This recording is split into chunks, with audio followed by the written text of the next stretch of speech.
प्रशांत, प्रशांत साहब। हाँ, कितनी उम्र होगी तुम्हारी? हाँ, 23, 24? तो उस रात तुमने मोंटो का कत्ल होते देखा? हाँ? ये शहर कुछ ठीक नहीं है प्रशांत बाबू। इतनी रात गए अकेले नहीं घूमना चाहिए। मुझे यहाँ क्यों लाया गया है? देशमुख के पास गए थे ना तुम, गवाही दोगे? भरत आचार्य भतीजा है मेरा, ताऊ का भतीजा। नाम सुना है ना मेरा? हाँ? हाँ, बहुत नाम सुना है तेरा। शहर के लोग तेरा नाम बड़ी इज्जत से लेते हैं, क्योंकि दिन के उजाले में तू शराफत का नकाब पहनकर निकलता है। मगर मैं तेरी असलियत जानता हूं ताऊ। तू एक ऐसा शैतान है जिसे ऊपर वाले ने गलती से इंसानी शक्ल में नीचे भेज दिया हो। तुझे कोई स्पेशल भेजा है? तू कहां बकवास करता है? ये कोई तरीका है शरीफ आदमी से बात करने का?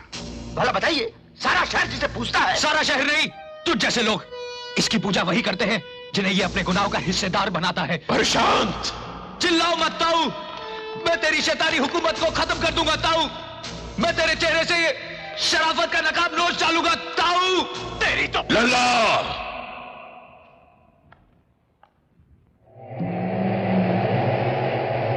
लल्ला,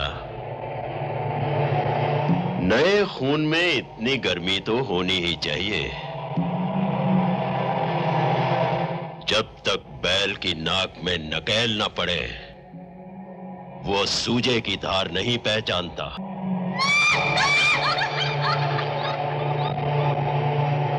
नादान छोकरे, तू अभी तक ताऊ को पहचानता नहीं। मैं इतनी ऊंचाई पर खड़ा हूं कि मुझे देखने के लिए गर्दन इतनी ऊंची उठानी पड़ती है कि रीढ़ की हड्डी टूट जाती है।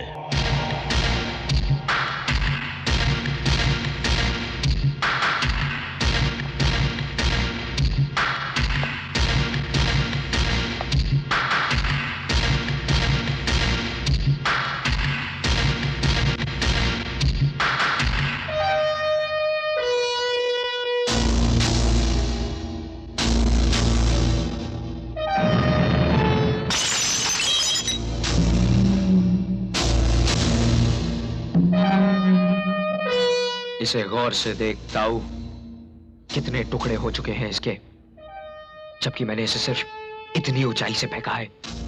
और तू तो बहुत ऊंचाई पर खड़ा है, बहुत ऊंचाई पर।